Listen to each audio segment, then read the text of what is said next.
Je me suis présenté au mariage de ma fille avec mon meilleur costume. Bleu marine, laine peignée, celui que Françoise avait choisi pour moi à Paris il y a 17 ans. Elle l'avait sorti du portant au rayon homme et l'avait tenu contre moi, et m'avait dit que j'avais l'air d'un homme qui arrive quelque part. Je n'ai jamais vraiment compris ce qu'elle voulait dire.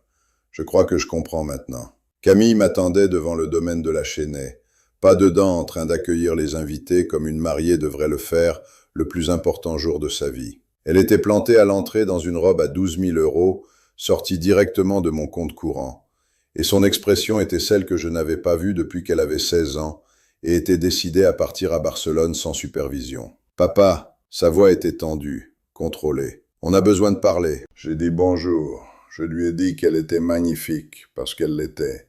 J'ai ouvert les bras pour la serrer contre moi. Elle a reculé. « Tu peux pas rentrer. » J'ai entendu des choses difficiles dans mes 68 ans. J'ai entendu le médecin utiliser le mot « terminal » en parlant de Françoise. J'ai entendu le dernier message qu'elle m'a laissé, celui dont elle savait pas que c'était le dernier. Quelque chose au sujet de passer chercher du lait et de me demander si je voulais qu'elle s'arrête à la quincaillerie. J'ai entendu des choses que j'arrive pas à oublier. Mais planté là dans ce parking, dans mon costume bleu marine, avec la chaleur lyonnaise qui nous écrasait comme une main et 300 personnes qui attendaient dedans, entendre ma fille me dire que j'étais pas bienvenu au mariage que j'avais payé, c'était une autre sorte de difficile. « Je t'ai pas invité, papa. » Elle l'a dit de cette manière que les gens disent qu'ils sont désolés quand ils le sont pas, quand ils ont décidé quelque chose et s'excusent juste pour rendre la conversation plus courte. La famille de Thomas a clairement dit que ta présence rendrait les choses inconfortables, que tu correspondais pas à l'image qu'ils voulaient pour cet événement. L'image. J'ai retourné le mot dans ma tête. L'image. Je l'avais coachée au T-ball à Lyon quand elle avait 7 ans. J'avais passé 9 heures dans le parking de l'hôpital à l'attendre pendant qu'elle était en chirurgie et j'avais appelé Camille tous les 45 minutes pour qu'elle ait pas peur. J'avais co-signé son premier appartement à la Presqu'île quand son crédit était pas suffisant. J'avais remboursé sa carte de crédit 3 fois quand le solde devenait problématique. J'avais écrit un chèque pour la boutique qu'elle avait ouverte et fermée en 8 mois. Un autre pour la certification de yoga qu'elle avait jamais utilisée. Un autre pour ce qui était censé être un semestre d'études à Barcelone qui s'est transformé en 2 ans. J'avais été beaucoup de choses pour beaucoup de gens au cours des années. Un père, un mari, un conseiller en gestion de patrimoine, un homme tranquille dans un beau costume. Mais apparemment, aucune de ces choses était la bonne image. « Tu es un conseiller retraité, papa. » Elle l'a dit avec soin, de la manière dont tu dis quelque chose que tu as répété. La famille de Thomas, c'est des promoteurs immobiliers. Le groupe Beaumont vient juste de remporter le plus grand contrat immobilier dans la région cette année. Son père Henri va être présenté dans Challenge le mois prochain. Ils ont un certain cercle, un certain niveau. Et toi, elle s'est arrêtée. Elle avait presque l'air désolée. Tu correspondais pas à l'image qu'il voulait présenter. J'ai regardé ma fille pendant un moment. Ses yeux marrons qu'elle avait hérités de Françoise, ses pommettes, la manière précise dont elle levait son menton quand elle avait décidé quelque chose, une habitude tellement celle de Françoise que ça me serrait la gorge. Mon argent correspond, lui, j'ai dit. Elle a eu la grâce de rougir, juste un peu. Mon argent correspond quand même, c'est différent. J'ai mis ma main dans ma poche de veste et j'ai sorti mon téléphone. Mes mains étaient stables. Ça m'a surpris un peu, franchement. Avant que tu rentres, vérifie ton téléphone, les messages, les emails, le compte en banque. Papa, la cérémonie commence dans 20 minutes. Je sais, regarde juste. Elle a froncé les sourcils comme elle avait l'habitude de le faire quand elle pensait que je perdais son temps, a sorti son iPhone, le modèle 9, sur mon compte, et a commencé à faire défiler. Je cherche quoi? Tu vas savoir. Voilà ce que Camille ignorait. Durant les 2 semaines depuis que Thomas Beaumont m'avait appelé un jeudi soir dans mon bureau, j'avais été très occupé. Cet appel était arrivé à 20h45. J'étais dans le bureau où Françoise avait l'habitude d'apparaître avec une tisane, sa main sur mon épaule. Je lisais quand mon téléphone a sonné et j'ai vu le nom de Thomas. Il m'a dit de la voix la plus douce, la plus soigneusement composée que j'ai jamais entendue d'un homme de 29 ans, que sa famille avait des préoccupations concernant la liste des invités. Il utilisait des expressions comme « maintenir un certain niveau » et « l'image que nous voulions projeter ». Il expliquait qu'un conseiller retraité, ces mots exacts, correspondait pas vraiment à ce qui serait présent parmi les promoteurs, les investisseurs et les politiciens qui assisteraient. J'ai demandé si Camille était au courant de cet appel. Il a posé. Pas une longue pause, une demi-bite. La pause de quelqu'un qui avait répété la plupart de la conversation, mais pas vraiment cette question. Elle est d'accord, il a dit. En fait, c'était son idée. Je n'ai pas répondu. Je me suis assis dans le fauteuil de lecture de Françoise près de la fenêtre, celui avec les accoudoirs fleuris délavés que j'avais jamais pu me forcer à remplacer. Et j'ai regardé le jardin où elle passait les samedis matins dans ses gants de jardinage, déplaçant les choses avec une sérieux qui te faisait penser que la disposition des fleurs était une question de grande importance. Je comprends, j'ai dit. J'ai raccroché. J'ai pas dormi cette nuit-là. Je suis resté à ce bureau et j'ai pensé attentivement à ce que je savais. L'appartement de Camille à la Presqu'île était au mon nom parce que son revenu n'avait pas suffi pour le prêt. La Peugeot 508 qu'elle conduisait était immatriculée à mon nom parce que l'assurance coûtait moins cher comme ça.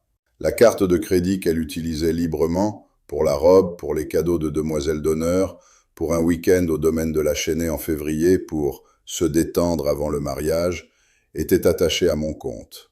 Et le mariage lui-même, chaque euro, venait de mes comptes sur 14 mois.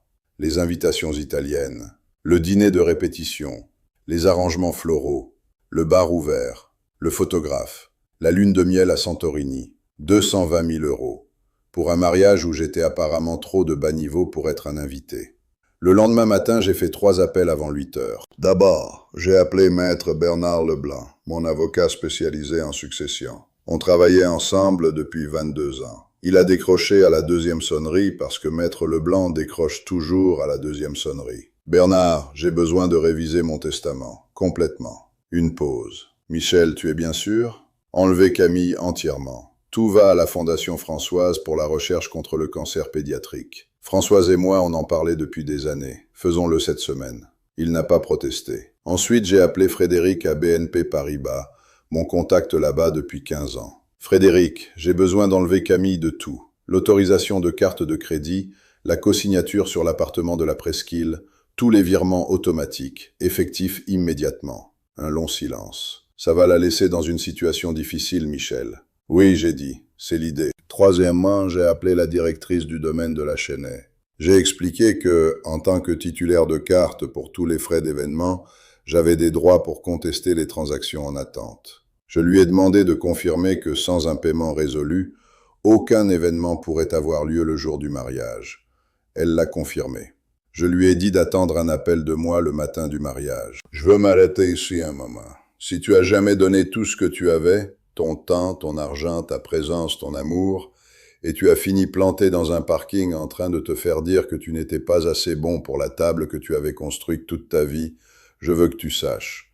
Ce que j'ai ressenti dans ce bureau la nuit après l'appel de Thomas, c'était pas la colère. C'était pas non plus le chagrin exactement. C'était quelque chose de plus tranquille et plus froid que les deux. C'était la clarté. Laisse un commentaire et dis-moi d'où tu regardes.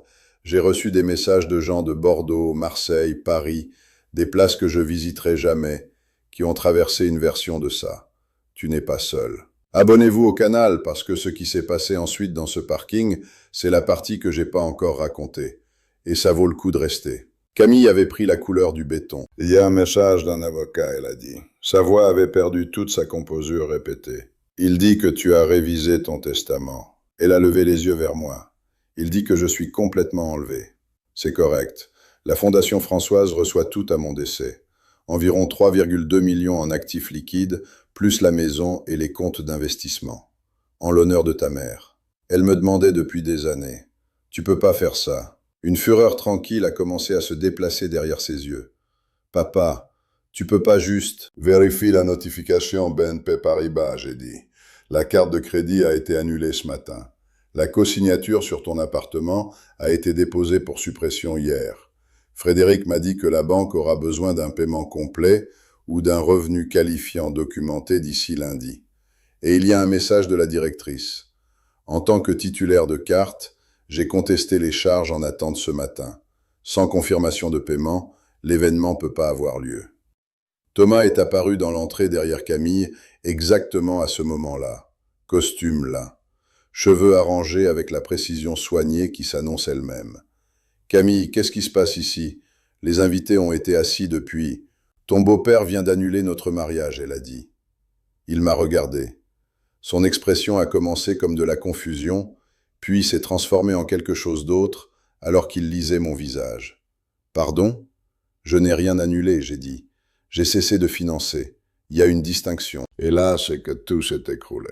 Thomas a regardé Camille et sa voix a baissé à quelque chose de précis et froid. « Tu m'avais dit que ta famille avait de l'argent mis de côté pour ça. Tu m'avais dit que ton père avait des comptes. »« Il en a, elle a dit. J'en avais, j'ai été d'accord. » Passé composé en ce qui concerne Camille. Présent composé, oui.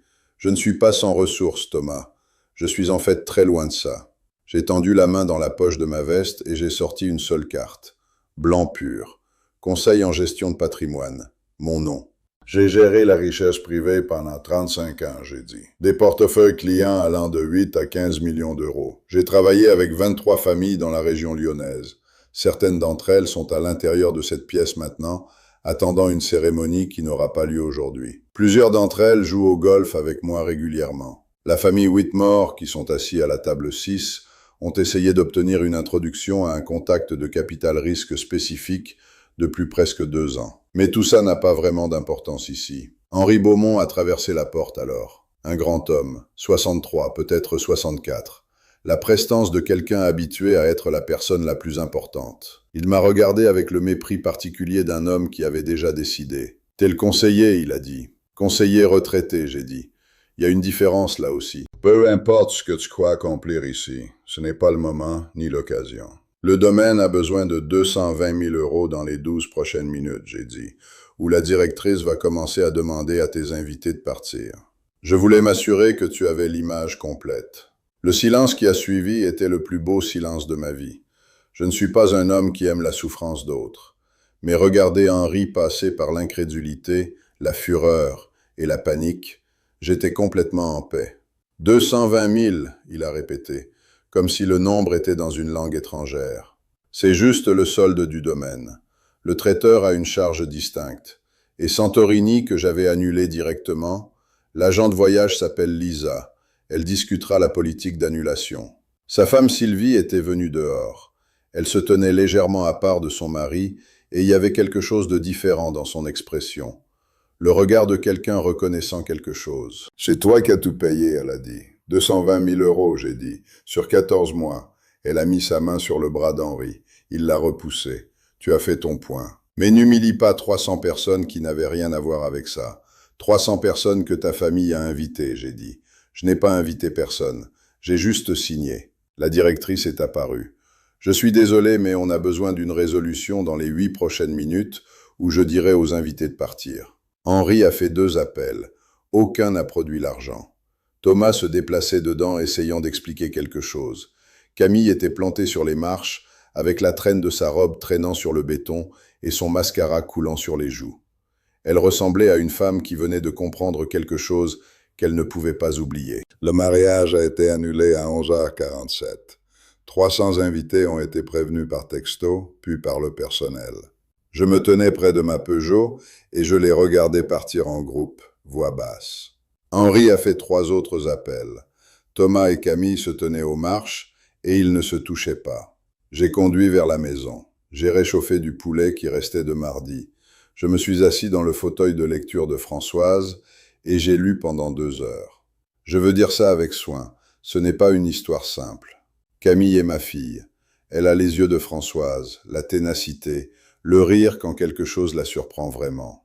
Elle a aussi accepté mon soutien comme quelque chose qui lui était dû, et elle a laissé une autre famille la convaincre de me traiter comme si je n'appartenais pas. Les 2 sont vrais. Je tiens les 2. C'est ça, être parent. 6 mois après le mariage annulé, mon téléphone a sonné un dimanche matin pendant que j'étais encore à moitié dans un rêve à propos de Françoise. J'ai presque laissé aller à la messagerie. « Salut papa », elle avait un travail. Directrice des opérations dans une entreprise de logistique à Villeurbanne. Elle et Thomas s'étaient séparés 2 mois après. Quand l'argent s'était arrêté, Et ce qui restait, c'était juste les deux et les attentes de la famille Beaumont, elle a dit. Ils ont découvert qu'ils n'avaient rien à se dire. Elle avait son propre appartement, un studio, loyer payé avec son propre salaire. Tu veux prendre un café un jour? Je lui ai dit de me rencontrer dimanche au café du Palais. J'étais là à 9h50. Elle est arrivée à 10h03, un jean, un simple t-shirt blanc, et autour de son cou, le collier de perles de Françoise. Je l'avais envoyé 2 semaines avant avec une note. Ta mère voulait que tu aies ça quand tu serais prête à comprendre ce que c'était. Je crois que tu es prête maintenant. On s'est assis pendant 2 heures. On a parlé de son travail, son appartement, un roman qu'elle lisait, et le jour où elle avait 9 ans et elle s'était séparée de moi à Carrefour, et je l'avais trouvée dans la section meubles, assise calmement dans une tente d'exposition, lisant les instructions de montage. Elle a ri. Le rire exact de Françoise. J'ai dû regarder mon café pendant un moment. Quand on s'est levé pour partir, elle m'a serré dans ses bras sur le trottoir. Un vrai câlin. Je t'aime, elle a dit, et je veux que tu saches que je le dis maintenant sans avoir besoin de quelque chose, juste pour que tu puisses entendre la différence. J'ai conduit vers la maison avec les vitres baissées. Ça semblait juste approprié. J'ai 68 ans. J'ai plus d'argent que je jamais dépenserai. J'ai une fondation qui va financer la recherche sur le cancer au nom de Françoise pendant des décennies. Et j'ai une fille qui apprend, lentement et honnêtement, qui elle veut vraiment être. Je changerai pas une seule chose. Pas le costume bleu marine, pas le parking, pas l'expression sur le visage d'Henri quand il a réalisé ce qu'il avait rejeté parce qu'il pensait déjà savoir ce que c'était. Françoise aurait eu quelque chose à dire. Probablement quelque chose de mordant et drôle et vrai. Elle avait toujours quelque chose à dire. Si cette histoire t'a marqué, abonnez-vous. Je publie une nouvelle chaque semaine et elles sont toutes vraies. Mettez un like si tu crois que le respect ça se gagne, pas ça s'hérite. Laissez un commentaire en me disant d'où tu regardes. J'ai reçu des messages de gens de toute la France et plus loin, et chaque personne m'a rappelé que ce genre d'histoire n'est pas aussi rare qu'elle devrait l'être. Je lis chaque commentaire. À bientôt.